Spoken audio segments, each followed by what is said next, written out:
mahigit na 2 taon na rin patay si Sir Severino. I miss him. I miss him a lot. I miss my best friend. Maybe sometimes we don't see eye to eye. Pero alam niya kung paano pag-aangin ang loob ko. Alam niya kung anong sasabihin. Alam niya kung anong gagawin.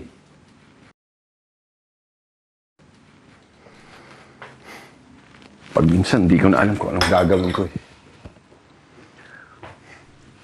Lalo na kay Philip na yan. Naiintindihan niyo naman ho siya, di ba? Oo naman. I know his pain. Pinagdadaanan niya sa pamilya niya. Pero kailangan nating malaman kung hanggang saan yun na nakakatakot eh. Kung saan aabot. Kung kailan siya hinto.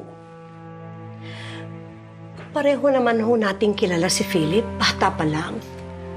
At alam natin pareho na kapag inilagay niyang isip niya sa isang bagay, hindi ho siya titigil hanggat hindi niya nakukuha.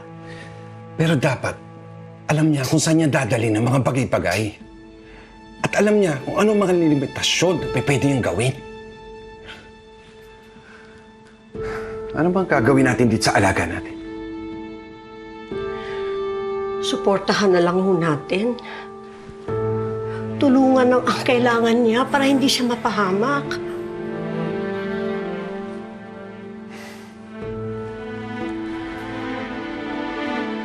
Sige, Sir Joaquin.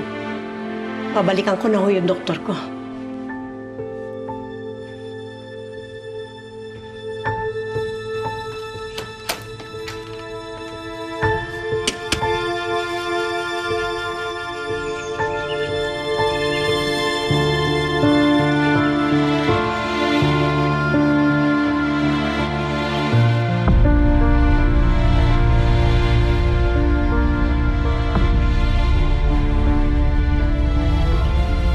Siguraduhin ko hindi mo ako ng charity bar.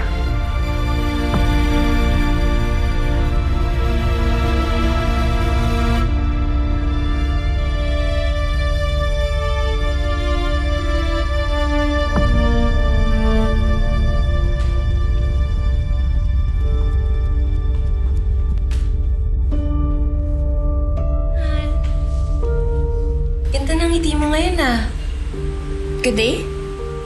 You can say that. Kwento mo naman sa akin.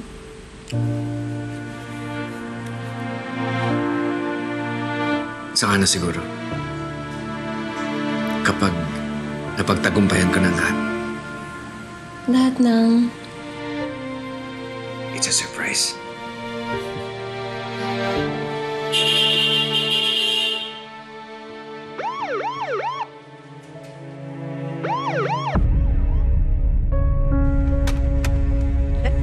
Sir, bakit ho? Philip! Bakit ho, sir? Philip Salazar? Ano nangyari? Ano kailangan niya? Warrant of arrest ka. Ano? Philip, ano yan?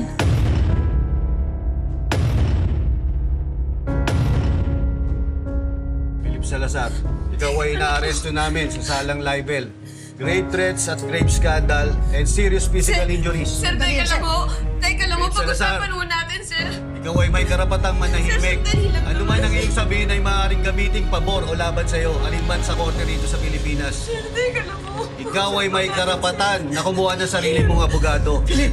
At kung ikaw ay walang kakayang magbayad sa serbisyo nito, ikaw ay bibigyan ng ating gobyerno ng isa na magtatanggol para sa iyo. Sir, teka lang ho. Pag-usapan muna natin, sir. Philip, huwag ka na ho pumayag. Philip!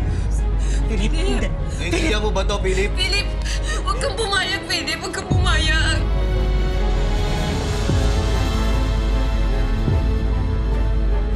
Inuulit ko. Naiintindihan mo ba ang karapatan mo na to?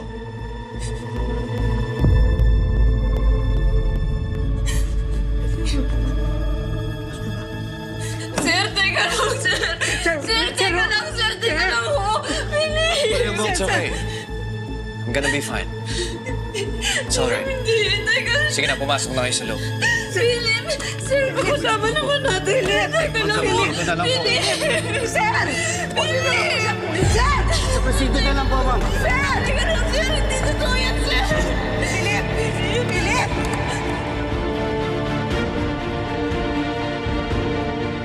Sir, huwag niyo siya kunin, sir! Sir, huwag niyo siya kunin, sir! Philip! Teka po! Philip! Sir! Philip! Philip! Philip, teka lang! Philip!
Sir! Huwag niyo naman po siya kunin, sir! Sir! Sir, hindi totoo yan, sir! Philip! Philip! Philip!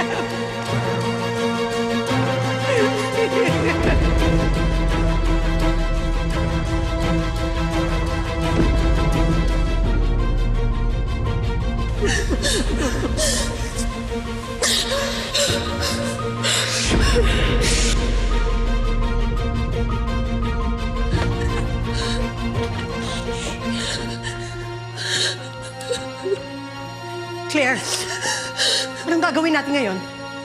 Paano si Philip? Paano kung may masamang mangyari sa kanya dun sa kulungan? Paano?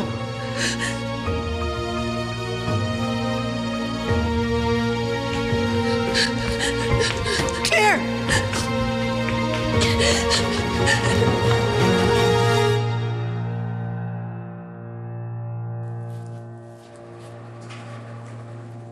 Tell me something good. Sir, inaresto na po ng mga pulis si Philip Salazar. Dapat lang. Doon siya nababagay.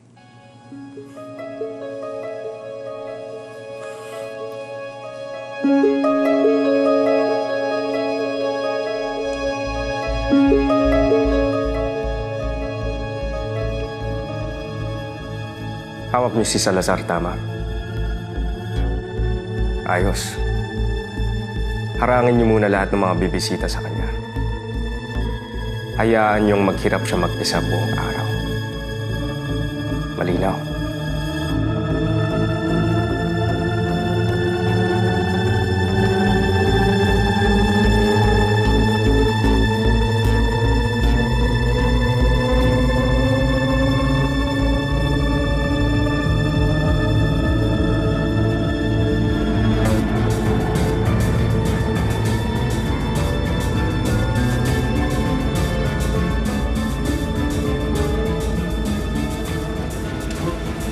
Anong kaso niyo? Kaya na makiisyoso dito. Bumalik ka na sa station. Sir, okay na siya. Sige, sige. Salazar, kilala kita. Ikaw yung doktor na nag-viral yung video, di ba? Tingnan natin ngayon kung anong tapang mo dito.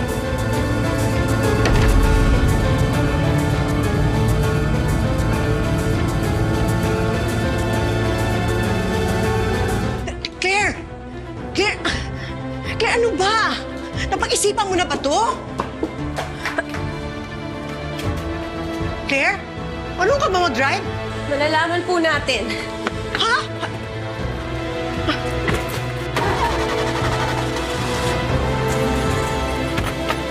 Claire, baka maaksidente tayo, ha? Hindi ko po pwedeng pabayaan yung asawa.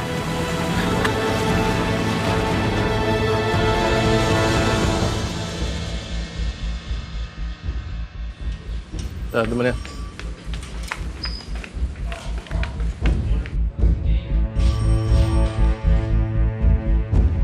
Ma'am, ano pong kailangan nila? Asawa ko ni Philip Salazar. Dinala siya dito kanina lang. Tapos na po ang visiting hours. Bumalik na lang kayo sa susunod. Visiting hours. Sa pagkakaalam ko, pwedeng bumisita ang pamilya o kaanak ng detainee sa presinto. Huwag na po kayo makipagtalo. Hindi po talaga pwede. Hindi ako magtatagal. Ma'am, meron po tayong patakaran dito. Wala pong palakasan. Kaya sa susunod na lang po kayo bumalik. Okay? No, di ba? Huwag mo akong hawakan.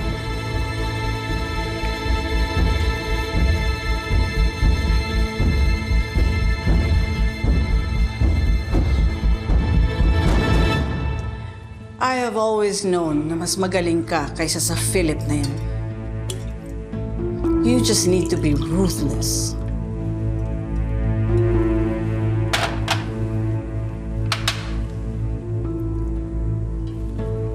Do you think Dad would have felt the same way? Of course. He was proud of you. He was only challenging you para ilabas ang tunay na galing mo. And look at you now.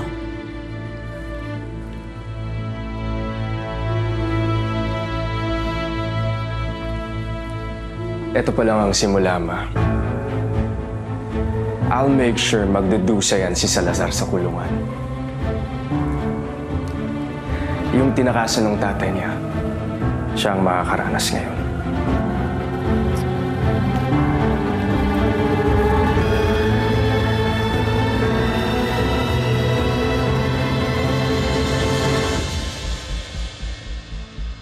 Somebody do something! Pigilan niyo sila! Kung nagbigti si Dad at tumalon, hindi sapat na bumuon yung tali doon sa kahoy. May humila sa kanya. Ang dapat sa tatay mo, binibitay! Tatalikuran ko ba yung sarili kong kutob kung alam ko may kinalaman sila sa pagkamatay ng tatay ko? Eh yung alas mo, si Claire, hindi mo ba ilalabas? Dala ko. Hindi! Sir! Sir! Proceed na lang po, ma'am.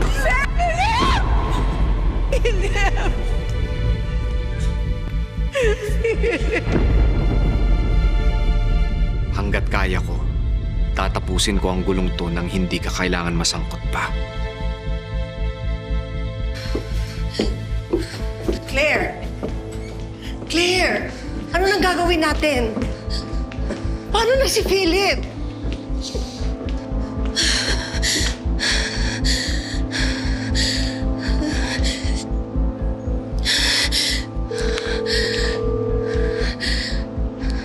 Hello, Emil. Si Claire to. May problema si Philip.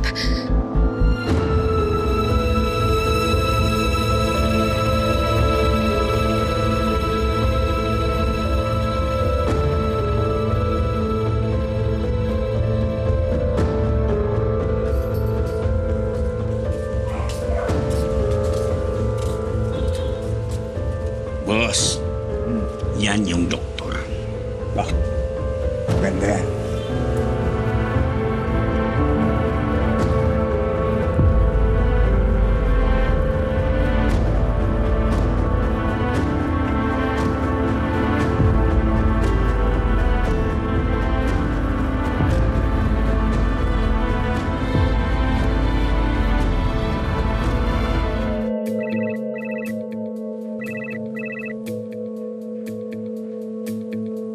Hello, attorney.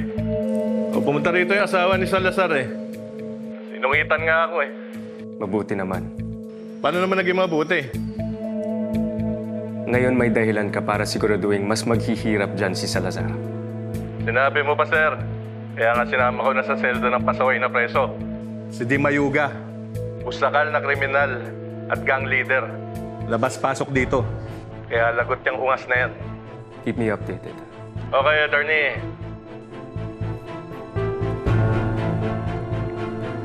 It's like what I said, Ma. Umpisa pa lang to. Ang kasunod yung ospital.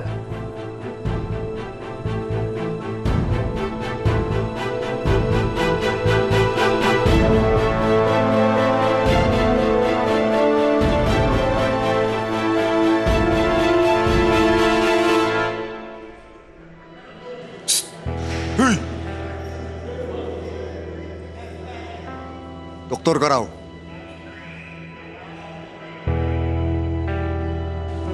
Maganda yan. Kapag nabugbog ka, kaya mong gamutin sarili mo.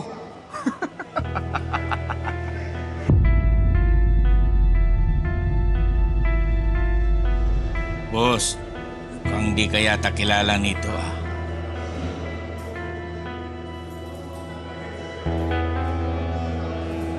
Pakilala ka, boss.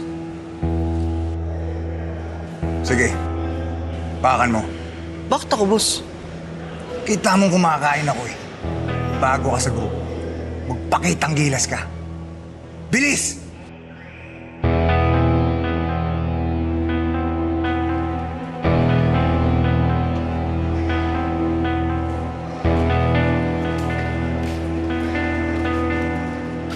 Hoy, tumayo ka dyan.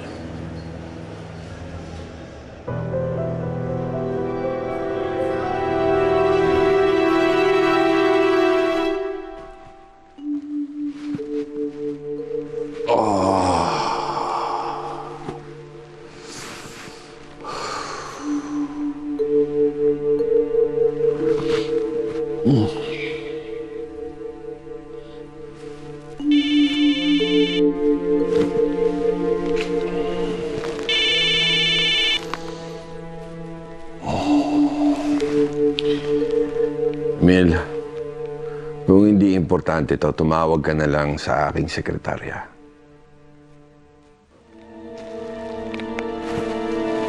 Ano? Kailan din naresto? Sinabi nang tumayo ka dyan. May problema ba tayo? Yung mukha mo masyado makinis. Bangasan natin ng konti.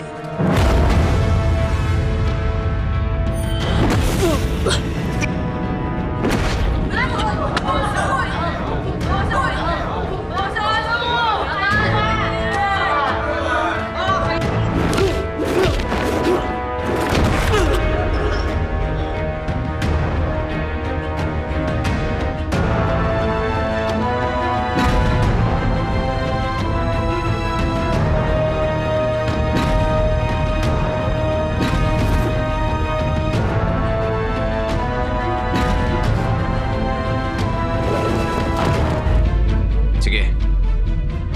Bibigyan ko kayo ng libreng konsulta. Alam nyo ba, merong 27 buto sa mga kamay natin. At ang mga daliri naman natin, meron tayong tinatawag na phalanges. Kapag ito nasira, pwedeng hindi na ito bumalik sa dati. Sa nakaulo ka, tate. Banatan mo! Sabay mo na rin. Ang palad natin, meron tayong tinatawag na metacarpal bones. Ngayon, pag ito na-damage, posible na mawalan tayo ng kakayahan na humawak ng kahit anong bagay. Ngayon naman, dito sa pulso, meron tayong carpal bones. Napaka-komplikado ng mga nakadikit dito na tissues. Isang pinsala lang, napakalaking problema. Kaya alam nyo sa boxing, importante na binabalot ang mga kamay. Ginagamit ang gloves, hindi para proteksyonan ng mga kaaway, pero para proteksyonan ng mga kamay sa mga malalakas na suntok. Para walang damage. Ngayon, sabihin niyo sa akin, sino susunod sa inyo?